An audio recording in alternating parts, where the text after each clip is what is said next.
July 7ರಂದು ಮೈಸೂರಿನಲ್ಲಿ BJP ST ಮೋರ್ಚಾದಿಂದ ಜಾಗೃತಿ ಸಮಾವೇಶ. ಎಂ. ರಾಮಚಂದ್ರ. ಚಾಮರಾಜನಗರ ಜಿಲ್ಲೆಯಿಂದ 500ಕ್ಕೂ ಹೆಚ್ಚು ಮುಖಂಡರು ಭಾಗವಹಿಸಲಿದ್ದಾರೆ. ಬಿಜೆಪಿ ಎಸ್ಟಿ ಮೋರ್ಚಾವು ಸಂವಿಧಾನಬದ್ಧ ಶೇಕಡಾ 7ರಷ್ಟು ಎಸ್ಟಿ ಮೀಸಲಾತಿ ಜಾರಿಗೆ ಆಗ್ರಹಿಸಿ ಸಾಮಾಜಿಕ ನ್ಯಾಯಕ್ಕಾಗಿ ಜಾಗೃತಿ ಸಮಾವೇಶವನ್ನು ಮೈಸೂರಿನಲ್ಲಿ ಜುಲೈ 7ರಂದು ಹಮ್ಮಿಕೊಂಡಿದೆ ಎಂದು ಕೇಂದ್ರ ಪರಿಹಾರ ಸಮಿತಿ ಮಾಜಿ ಅಧ್ಯಕ್ಷ ಎಂ. ರಾಮಚಂದ್ರ ಹೇಳಿದರು.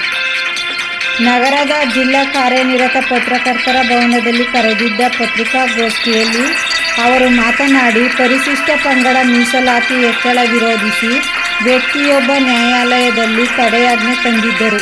ಅದನ್ನು ತೆರವುಗೊಳಿಸುವಲ್ಲಿ ಕಾಂಗ್ರೆಸ್ ಸರ್ಕಾರ ವಿಫಲವಾಗಿದೆ ಎಂದು ಆರೋಪಿಸಿದರು.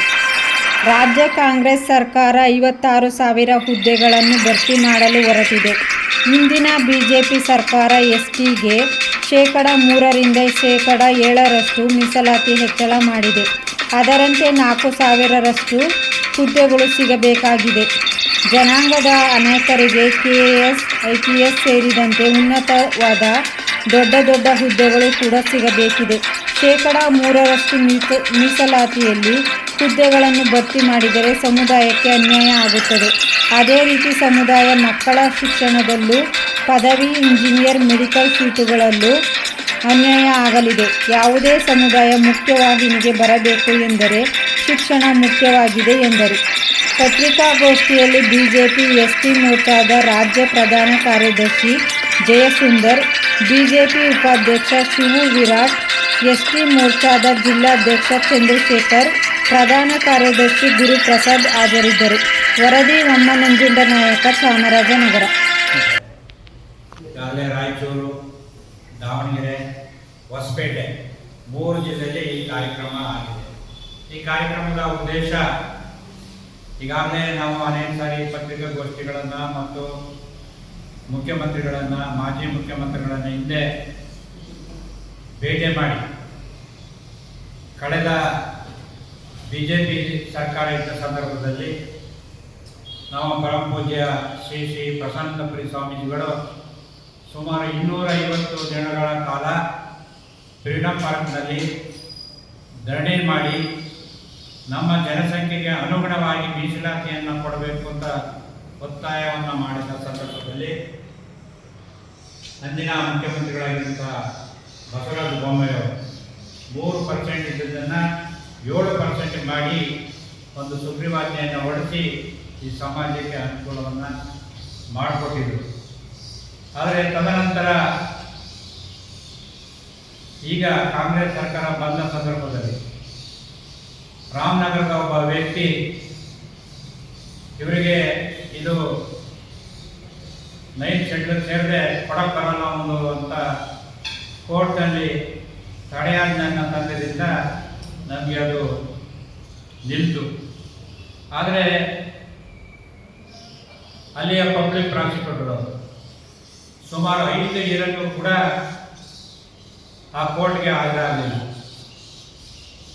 5 ಇಯರ್ನಲ್ಲಿ ಹಾಜರಾಗದ್ರಿಂದ ಅದನ್ನು ಕೋರ್ಟು ಏಕಮುಖವಾಗಿ ಅವರಿಗೆ ಸ್ಟೇಯನ್ನು ಕೊಟ್ಟಿದೆ. ಈ ಸ್ಟೇಯನ್ನು ಕಳೆದ 3 ವರ್ಷಗಳಿಂದ ಕೂಡ ಸರ್ಕಾರ ಆಸಕ್ತಿಯನ್ನು ವಹಿಸಿ, ಕಾಂಗ್ರೆಸ್ ಸರ್ಕಾರ ಆಸಕ್ತಿಯನ್ನು ವಹಿಸಿ ಯಾವುದೇ ರೀತಿ ವಜಾ ಮಾಡುವಂಥ ಕೆಲಸವನ್ನು ಮಾಡಿದೆ. ಅದಕ್ಕೆ ಈಗಾಗಲೇ ನಾವೆಲ್ಲ ಹಿಂದಿನ ಮುಖ್ಯಮಂತ್ರಿಗಳನ್ನು ಕೂಡ ಭೇಟಿ ಮಾಡಿದ್ವಿ. ಈಗಿನ ಮುಖ್ಯಮಂತ್ರಿಗಳು ಡಿ ಕೆ ಶಿವಕುಮಾರ್ ಅವರನ್ನು ಕೂಡ ನಮ್ಮ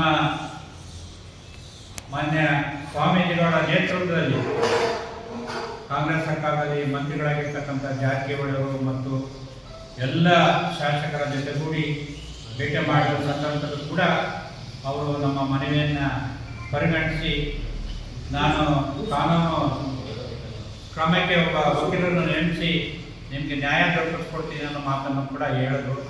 ಆದರೆ ಇದುವರೆಗೂ ಕೂಡ ಯಾವುದೇ ರೀತಿಯಾದ ಸ್ಪಂದಿಸ್ತಿದೆ. ನಾವು ಇಡೀ ನಾಯಕ ಸಮಾಜಕ್ಕೆ